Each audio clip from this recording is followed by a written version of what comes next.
अक्टूबर 14, 2019, Etawah, UP. शाम के करीब 7 बज रहे होंगे जब यूपी पुलिस को एक घबराए हुए बुजुर्ग आदमी का कॉल आया। हेलो पुलिस, किसी ने मेरी बहू की हत्या कर दी है, प्लीज कुछ कीजिए। Famous news anchor Ajitesh Mishra की वाइफ दिव्या मिश्रा का मर्डर हो चुका था, वो भी उनके अपने ही घर में। क्या ये किसी दुश्मनी का नतीजा था या किसी कारण दिव्या ने खुद ही अपनी जान ली थी? तो 14 अक्टूबर की शाम करीब 6 बजे प्रमोद मिश्रा नाम के एक बुजुर्ग आदमी अपने घर से टहलने निकले। टहलते हुए उन्हें ख्याल आया, क्यों ना कुछ घंटे अपने बेटे बहू के साथ बिताए जाए। अब क्योंकि उनके बेटे बहू पास ही के कॉलोनी में रहते थे, प्रमोद जी बस कुछ ही मिनटों में उनके दरवाजे पर थे। उन्होंने बेल बजाई, पर किसी ने दरवाजा नहीं खोला। थोड़ा रुक कर उन्होंने फिर बेल बजाई, पर फिर कोई जवाब नहीं। उन्होंने फिर दरवाजा खटखटाना चाहा, पर दरवाजे को छूते ही वो खुल गया। जब उन्होंने देखा कि घर में सारा सामान बिखरा पड़ा है और हॉल में ही उनकी बहू अपने ही खून में लिपटी बेजान पड़ी है, प्रमोद जी ने घबराकर तुरंत पुलिस को खबर की और कुछ ही समय में पुलिस की एक टीम क्राइम सीन पर थी। शुरुआती इन्वेस्टिगेशन में ही पता चल गया कि दिव्या की मौत सर पर किए हुए किसी भारी चीज के हमले से हुई थी। वहीं घर का सारा सामान बिखरा पड़ा हुआ था। देखने से तो लग रहा था जैसे घर में चोरी हुई हो, पर इन्वेस्टिगेशन में कोई लापरवाही ना हो, इसीलिए पुलिस ने डॉग स्क्वाड और फॉरेंसिक टीम को तुरंत क्राइम सीन पर बुलाया। एक तरफ पुलिस इस केस को इन्वेस्टिगेट कर रही थी, वहीं दूसरी तरफ दिव्या की बॉडी को पोस्टमार्टम के लिए भेजा गया और जल्द ही पोस्टमार्टम रिपोर्ट से ये पता चला कि दिव्या की मौत उसके सर पर किए हुए किसी भारी चीज के हमले से ही हुई थी। पर जिस चीज से दिव्या पर हमला किया गया था वो मर्डर वेपन तो घर में कहीं नहीं मिला। यहाँ तक कि घर से ऐसा कोई सामान भी गायब नहीं हुआ था जिससे कि साबित हो पाए कि ये मर्डर किसी चोरी के दौरान हुआ था। लेकिन इन सब के बीच पुलिस ने एक चीज नोटिस की कि उनके डॉग स्क्वाड के डॉग्स मिश्रा फैमिली के ही अगल बगल घूम रहे थे, जिससे उन्हें लगने लगा कहीं ये किसी घर वाले का ही काम तो नहीं। पुलिस ने फिर मिश्रा परिवार के पड़ोसियों से पूछताछ की, जब उन्हें पता चला कि उस दिन दिव्या के घर एक आदमी आया था। इस केस में पुलिस को ये पहली लीड मिली थी और पड़ोसियों के बताए हुए हुलिये के हिसाब से पुलिस ने अखिल कुमार सिंह नाम के एक आदमी को कस्टडी में ले लिया। और यहाँ से शुरू हुआ असली ड्रामा। अखिल दिव्या के पुराने जान पहचान वालों में से एक था, पर वो सिर्फ दिव्या का ही नहीं बल्कि दिव्या के हस्बैंड अजितेश का भी फ्रेंड था। इनफैक्ट अखिल और अजितेश एक ही ऑफिस में काम करते थे। पुलिस की पूछताछ करने पर अखिल ने बताया, जब मैं दिव्या से मिलने उसके घर गया था तब तो वो बिल्कुल ठीक थी, एकदम सही सलामत। मुझे नहीं पता मेरे वहां से जाने के बाद क्या हुआ। पर जब पुलिस ने ये पूछताछ थोड़ी और देर तक जारी रखी तो अखिल के स्टेटमेंट्स बदलने लगे, जिस वजह से अखिल अब पुलिस के टारगेट में आ चुका था। पुलिस ने फिर अखिल से पूछा, सच सच बताओ उस दिन क्या हुआ था, शायद सच बताने पर तुम्हें कम सजा हो। इस बार पुलिस ने सख्ती दिखाई और वो टूट गया। उसने कन्फेस किया कि उसी ने दिव्या का मर्डर किया था, पर उस मर्डर के पीछे दिव्या के पति अजितेश का ही हाथ था। पुलिस अब इस मर्डर के पीछे के मोटिव को समझने की कोशिश कर रही थी, जब अखिल ने कुछ शॉकिंग खुलासे किए। उसने बताया कि अजितेश और दिव्या की शादी 2016 में हुई थी। शादी के पहले साल तक तो सब कुछ सही चल रहा था, पर फिर जल्द ही दोनों में अनबन शुरू हो गई। इन झगड़ों का कारण ये था कि अजितेश कुछ समय से दिव्या से कटा कटा रहने लगा था। वो ना तो उससे ढंग से बात करता और ना ही उसकी कोई बात सुनता।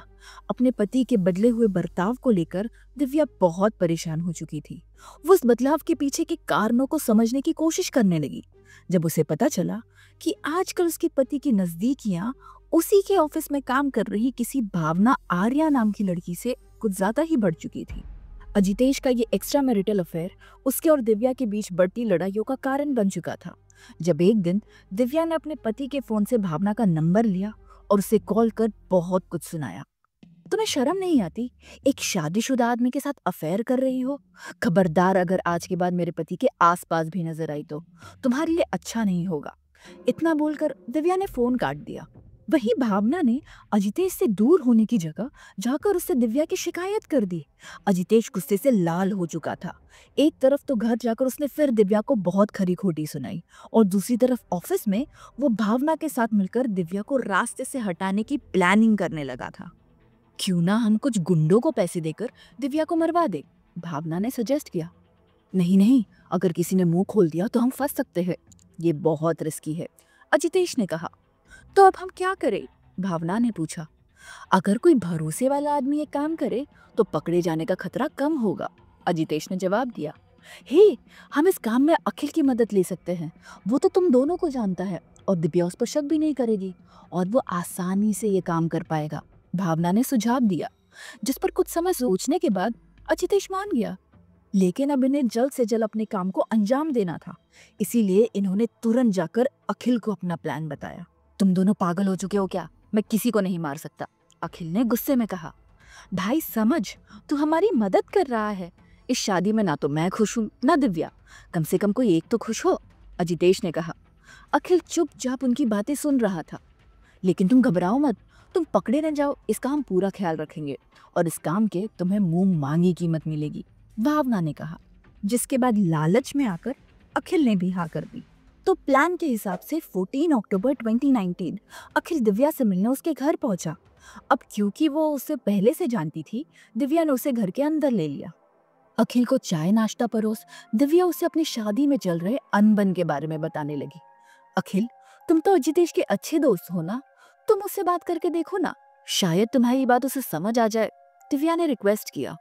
और इसी बीच दिव्या अपनी शादी की एल्बम ले आई, अखिल को ये दिखाने कि वो दोनों कितने खुश हुआ करते थे, इस बात से बिल्कुल अनजान कि अखिल तो वहां किसी और ही मकसद से आया हुआ था।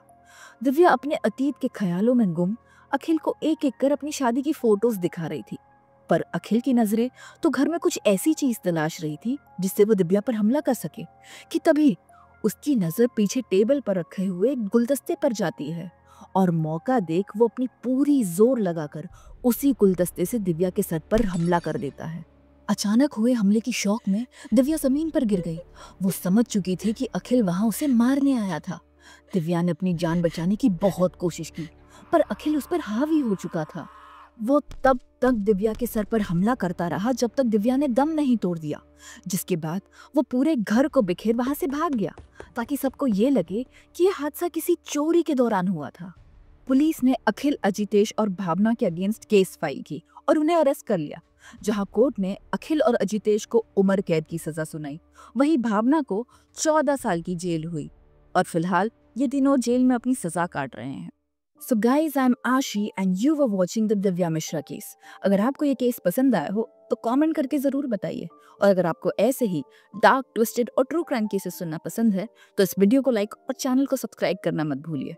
मिलते हैं अगले वीडियो में एक नए केस के साथ। तब तक के लिए अपना ख्याल रखिए। Thank you.